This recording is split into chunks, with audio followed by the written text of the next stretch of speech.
یہ نکلی پینٹنگ سے اگر کوئی پہچان بھی لیتا تو کیا فرق پڑتا؟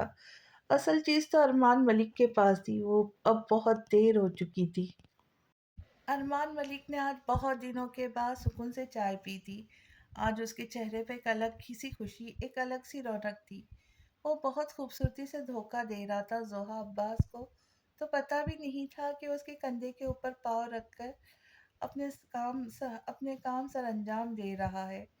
وہ اس کا استعمال کر رہا تھا، وہ یہ بات جانتا تھا، لیکن وہ بھی کہیں نہ کہیں مجبور تھا۔